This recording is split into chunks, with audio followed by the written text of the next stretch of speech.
लेकिन नहीं हो पाती। इसी तरीके से फिर खानदान के अंदर है। बिल्कुल जी, मैं मेरा ख्याल है प्रोफेसर साहब को भी शामिल किया जाए और इसी सवाल को। और दूसरी चीज जो मैं शामिल करना चाहता हूं, इसमें आपके शोबे से मुतालिक बहुत सारी चीजें आ गई। एक तो उस पर मैं आपकी राय चाहूंगा। दूसरी बात यह है कि एक बच्चा, आप वो लोग जिनसे उसके हुकूक वाबस्ता थे और वो अब उससे तकाजा करें तो फ्रस्ट्रेशन नहीं फैलेगी। वो बच्चा कहेगा जी आपने मेरे हुकूक तो अदा किए नहीं हैं, मुझसे जिम्मेदारियां, मुझसे फराइज का तकाजा क्यों किया जा रहा है। एक फ्रस्ट्रेशन और फिर नस्लों में वो गैप पैदा हो जाएगा। बिल्कुल, ये फ्रस्ट्रेशन वाली बात जो आपने की, इसमें सारी चीज़ें आ जाती हैं। ठीक, देखिए, इसलिए कि फ्रस्ट्रेशन की बुनियादी वजह यह है कि जो बच्चों को इब्तिदा में बताया जाता है, नौजवान जब होने लगते हैं वो तो देखते हैं कि वो हो नहीं रहा। ठीक, किताब का और माशरे का ताल्लुक नहीं रहता। ठीक, वहाँ अदल है, इंसाफ है, सच है, हक परस्ती है, हुकूक देने की बात है और तालीमात नबवी पर अमल करने की बात तहरीर में है, निसाब में है, किताब में है।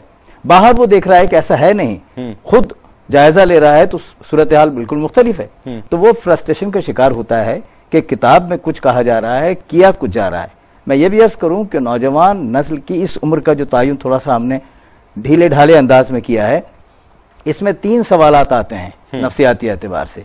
एक ये कि क्या तामील है तो क्या तामील करनी है। ठीक है। दूसरा होता है क्यों, वाह, ये तामील क्यों करनी है। जब इन दोनों सवालों का शाफी काफी जवाब तसल्ली बख्श उसे मिल जाता है तो तीसरी मंजिल पर आता है वो कि कैसे तामील करनी है। बिल्कुल सही, बिल्कुल सही। तो इन 3 चीजों को सामने रख के देखा जाता है। हमारे यहाँ सूरत हाल बिल्कुल मुख्तलिफ है। पहले 2 सवालों के जवाब उसे नहीं मिल रहे, ठीक, और वो बगावत पर आमादा हो रहा है। तो ये जो शिकस्त वाली बात मैंने अर्ज की थी, बिल्कुल वो बहुत ज्यादा अहम बात है। देखिए, अब यूरोप, उनका सबसे बड़ा मसला इस वक्त यही है, पैसा वो कमा रहे हैं, मालदार हैं, कोई प्रॉब्लम नहीं है, सबसे बड़ा मसला नस्ल खराब हो गई। एग्जैक्टली।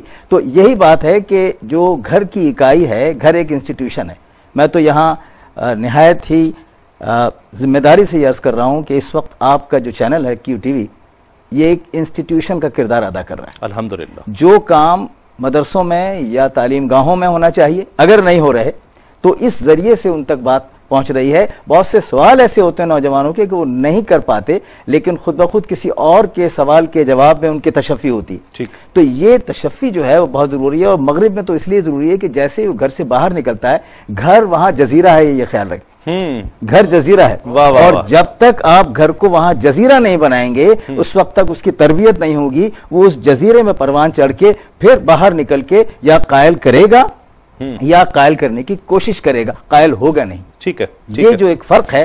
अच्छा, ये दोनों मकतबा फिक्र सामने आ गए और एक ही राय पर मुत्तफिक। और मेरा ख्याल है कि कोई शख्स ऐसा नहीं होगा नाज़रीन जो इन स्कॉलर्स की गुफ्तगू से इत्तेफाक ना करता हो, बिल्कुल इत्तेफाक करता है। अब दोनों स्कॉलर्स हजरात से ये सवाल पैदा होता है कि जो लोग जिन्होंने हुकूक देने थे वो नाकाम हो गए, वो नस्ल हमारी, वो पहले की नस्ल जो थी जिन्होंने तरबियत भी करनी थी, वो तमाम चीज़ें जो आपने गिनवाई हैं, वो बाप था तो गलत रहा, उस्ताद था तो गलत रहा, कुरान पढ़ा रहा था तो गलत रहा, ख़ानदान का कोई बड़ा था तो गलत रहा। गलत रहे हैं ये लोग।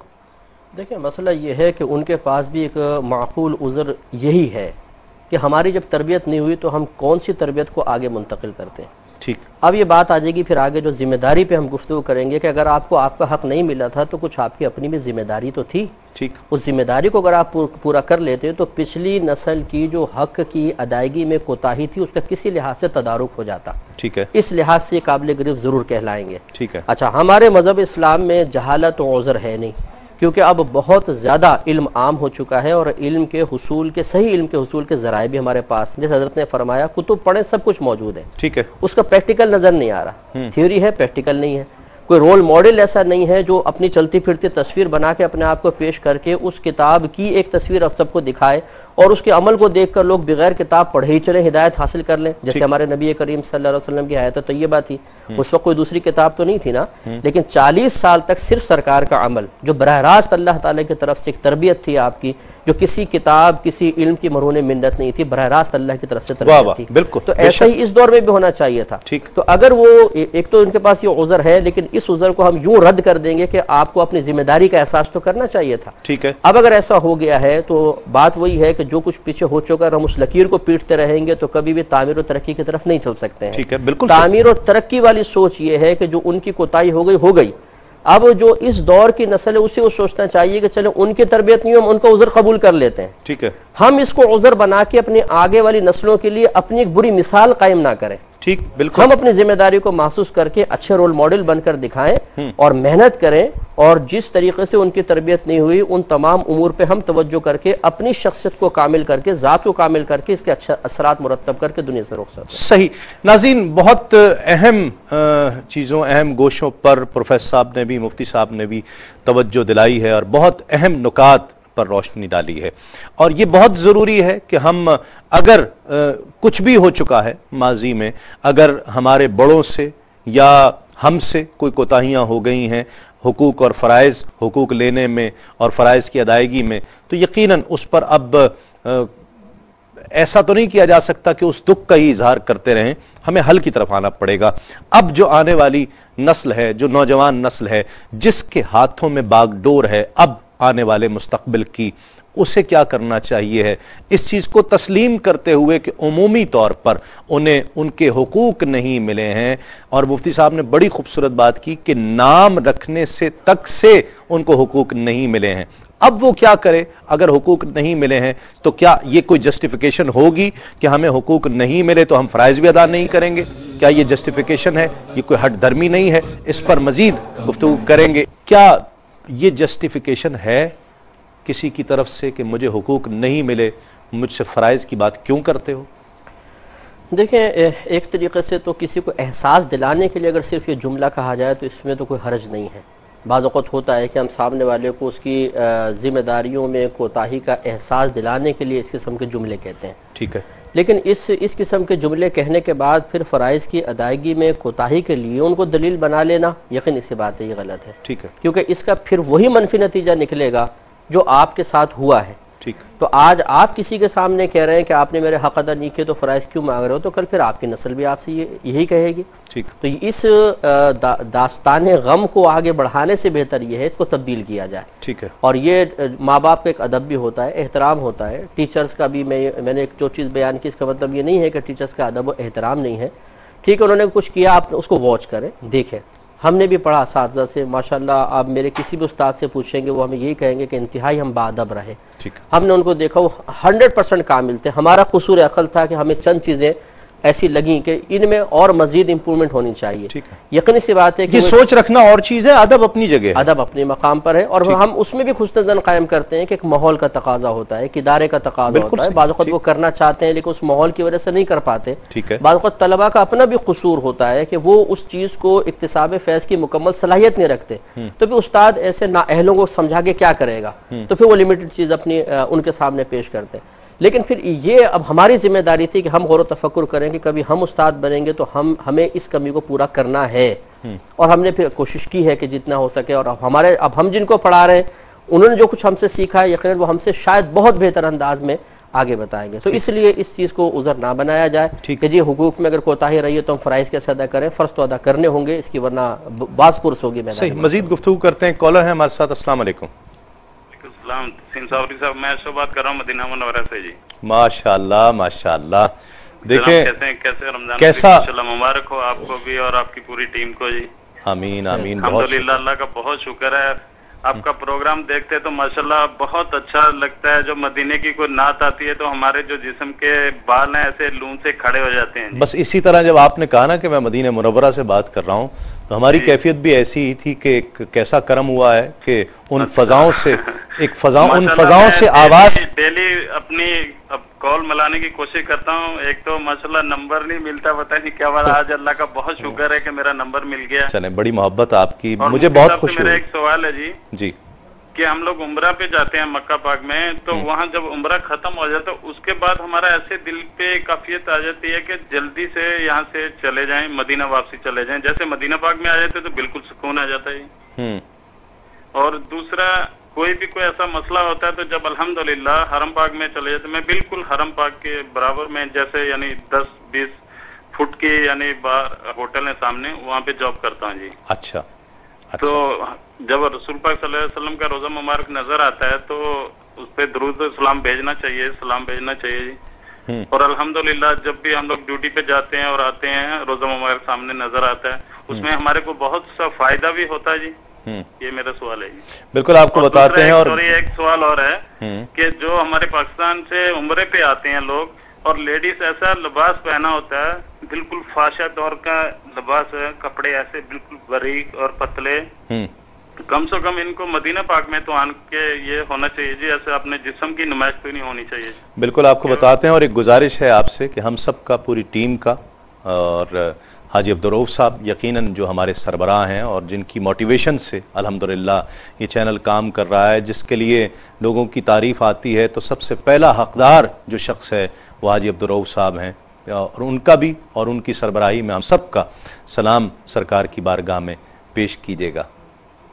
इंशाअल्लाह हाजिरी हो जाएगी। ठीक है जी, इंशाअल्लाह। शुक्रिया, दुआ में याद बहुत शुक्रिया। आपकी कॉल आई तो वो मिसरा मुझे याद आ गया कि रोशनी सी क्या है, ये खुशबू कहाँ से आई, कि मदीना मुनव्वरा से, उन फजाओं से हमें कॉलर ने ज्वाइन किया। एक कॉलर हमारे साथ और हैं। अस्सलाम वालेकुम। वालेकुम सलाम साबिर साहब, खैरियत है? जी अल्लाह का शुक्र है। कौन और कहाँ से? मैं अब्दुल गफूर बात कर रहा हूँ, सऊदी अरब से। जी अब्दुल गफूर साहब, मुझे सवाल करना था। अल्हम्दुलिल्लाह मैं यहाँ पे 12 साल से हूँ माशाअल्लाह, और अल्हम्दुलिल्लाह हर साल उम्रा करने के लिए जाता हूँ माशाअल्लाह। और पिछले साल भी अल्हम्दुलिल्लाह मैंने हज किया हमारी फैमिली के साथ में। बस ये पूछना था कि जो इनके यहाँ के जो इमाम है मक्के शरीफ के और मदीना शरीफ के, तो वो इमामों के पीछे जो नमाज पढ़ते बाजमात, उसमें कोई वो है क्या इनके पीछे नमाज नहीं होती है? ठीक है, बिल्कुल आपको बताते हैं। एक कॉल हमारे साथ और हैं। अस्सलाम वालेकुम। अस्सलाम वालेकुम। हेलो, अस्सलाम वालेकुम। वालेकुम अस्सलाम जी, कौन और कहाँ से? हाँ जी, ये भाई मैं लाहौर से बात कर रही हूँ। टेलीविजन की आवाज बंद कर दीजिए। हाँ जी, मैंने आवाज बंद कर दी है जी। मैं बहुत ना पहले तो आपको बहुत खुशी उस बात पे कि मेरी कॉल मिल गई है। चलें, बहुत शुक्रिया, कहिए। हाँ जी, और बात ये है कि ये आपका प्रोग्राम बहुत अच्छा है। बहुत शुक्रिया। हाँ जी, हमें बड़ा पसंद आता है। बहुत शुक्रिया। अल्लाह करे ये इसी तरह चलता रहे प्रोग्राम। आमीन। सवाल कीजिए।